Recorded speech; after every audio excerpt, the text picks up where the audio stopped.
السلام عليكم ورحمة الله. كيف الحال شباب اليوم في معنا كامري 2018. السيارة هي مصدومة، مغيرين فيها ماكينة وما بعرف عن شو مغيرين فيها غير الماكينة. المهم الآن السيارة تدكسلف ما تشتغل، فحصنا السيارة، حطينا على جهاز الفحص وفحصناها. فيها كتير أعطال. هنا عنا حساس الهواء، طبعا حساس الهواء مفصول. وهنا في كود بيقول لك engine coolant pump no signal intake air temperature mass حساس الهواء. المهم فيها كتير أعطال. فالآن شو بدي ساوي؟ بمسح هاي الأعطال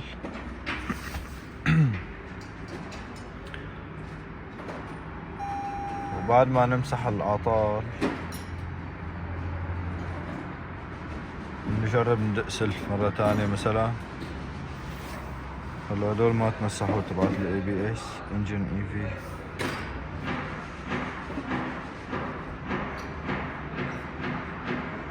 intake air temperature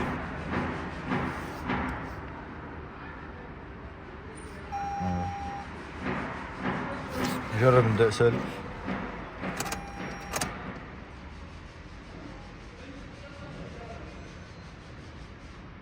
بس كأن السيارة حتى كمان ما فيها بنزين.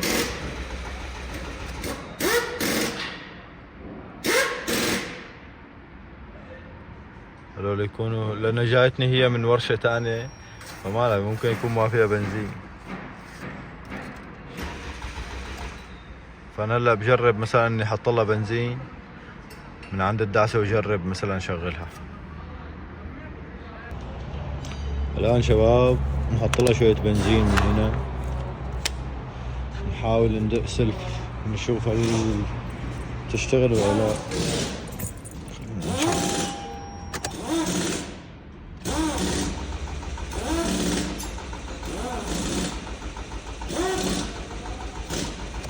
ما رضت تشتغل.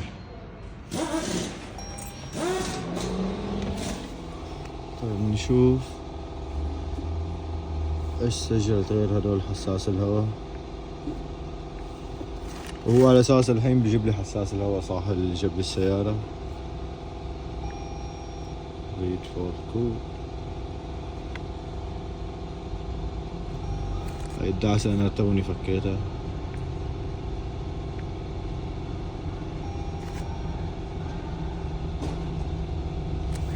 نرجع نجرب ندق.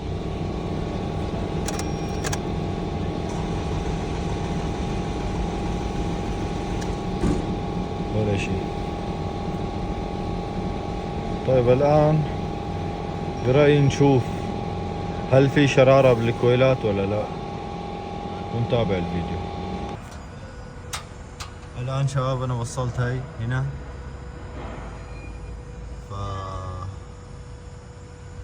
نحاول ندق سلف. إذا في سلف حنلاقي شرارة هون حتطلع معنا. كده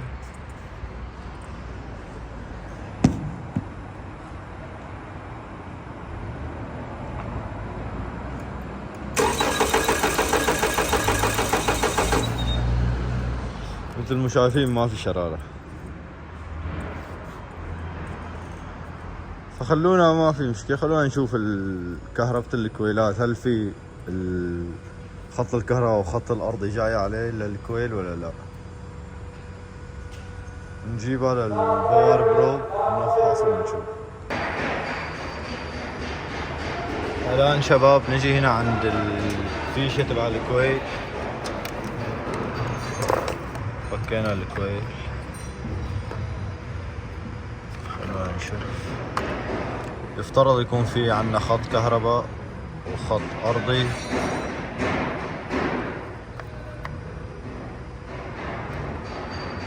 هنا ما في ولا شيء. هنا في أرضي وهنا ولا شيء. معناها الآن بدنا نشوف كهربة الكويلات من وين بتاخذ كهرباء ونتابع الفيديو. الآن شباب مثل ما تشوفوا عنا هاي الكويلات الأربعة، خط الكهرباء تبعهم هذا هو بيجي من الفيوز اللي اسمه ING، يعني قصده ممكن انجكشن مثلا ولا شيء. فيوز 10 امبير بغرفة الماكينة الفيوز. ولكن المشكلة الآن انه علبة الفيوزات الغطاء تبعها يمكن مو موجود.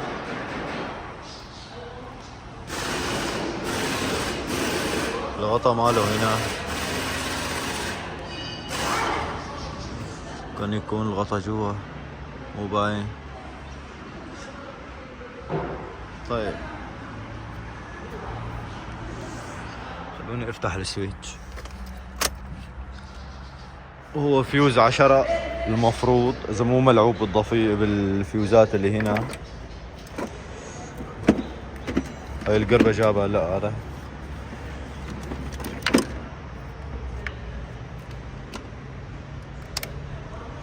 لحتى نشوف اذا كان فيوز 10. هنا عندنا فيوزات 10، هاي واحد، هذا 10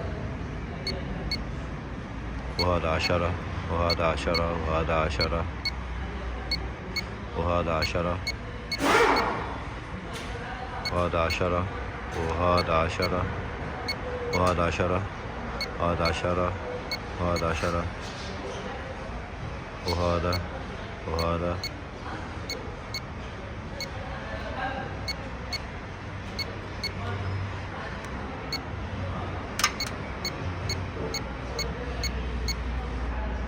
ممكن يكون ها ولا لا، ممكن، ولكن كأنه ولا واحد من هذول في شيء.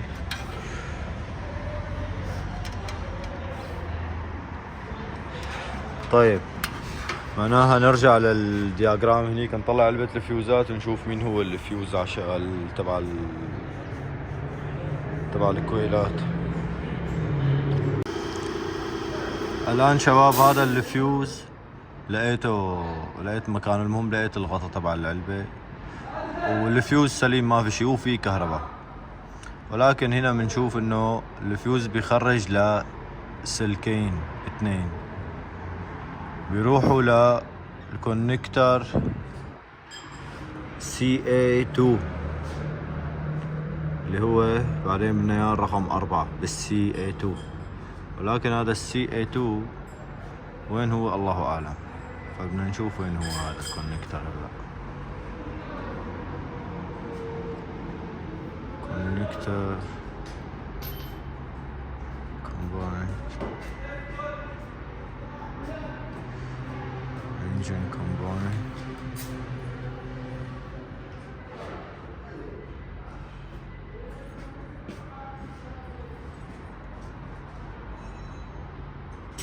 خلوني ادور على هذا الكونكتر وبس لاقيه بنكمل تصوير. الان شباب مثل ما تشوفوا CA2 هذا هو اول فيش من هنا. نحن بدنا السلك رقم 4 حاليا، فنروح للسيارة وبنشوف هذا الفيش. الآن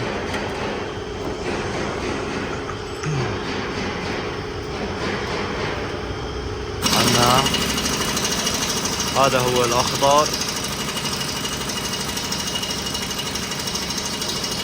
مثل ما شايفين في كهرباء هنا، معناها هنا الموضوع سليم. معنا في مشكلة من هنا لعند الكويلات. فنجي مثلا نشوف هاي الضفيرة طالعة من هنا رايحة لهنا، مثل ما شايفين هنا كأنه هنا في شيء عفطة. خلونا نشوف.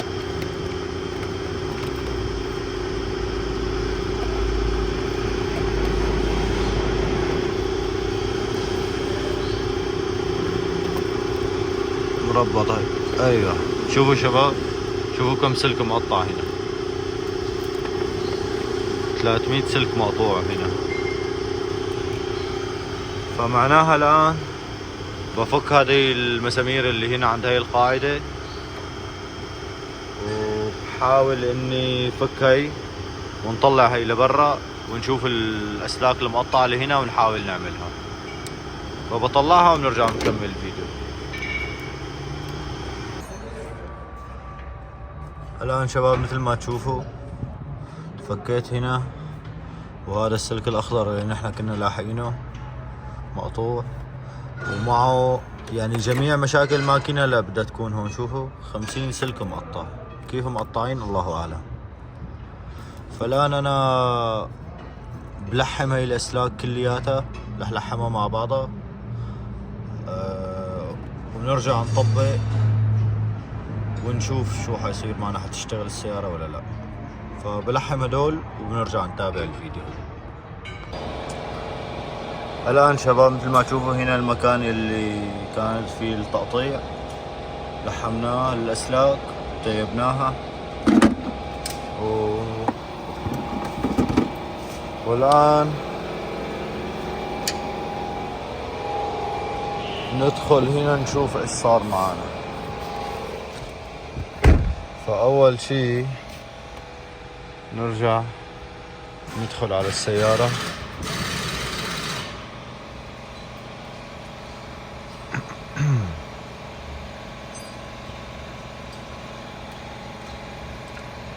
نمسح الأعطال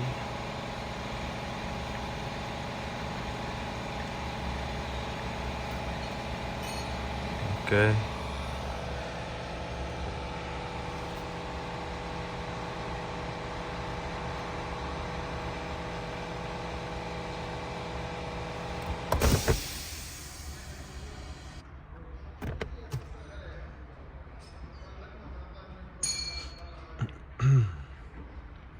وبعد ما نمسح الأعطال بنشوف نجرب نشغل نشوف حتشتغل ولا لا. engine control اوكي. reach for the code.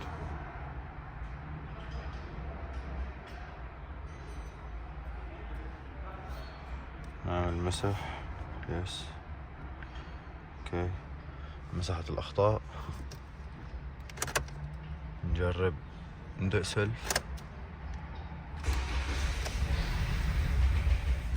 اشتغلت السيارة، ولكن في كويل انا ما بعرف ركبته ولا لا.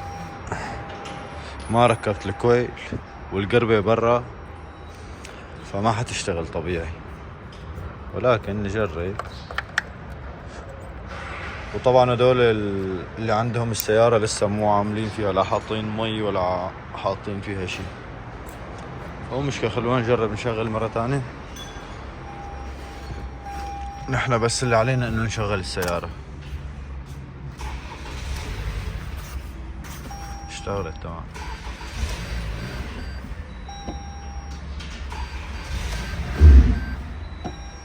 اشتغلت السيارة ولكن القربة مو راكبة.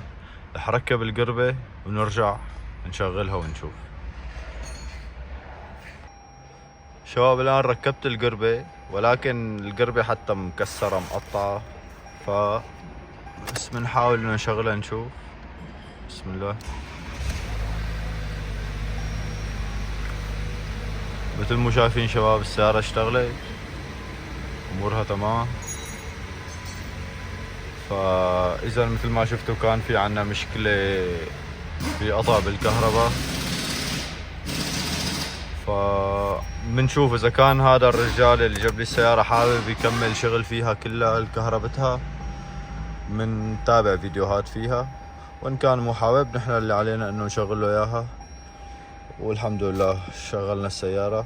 اذا عجبكم الفيديو شباب ممكن تشتركوا بالقناة، واللي عنده اي استفسار ممكن يخليه في التعليقات. وشكرا لمشاهدتك للفيديو.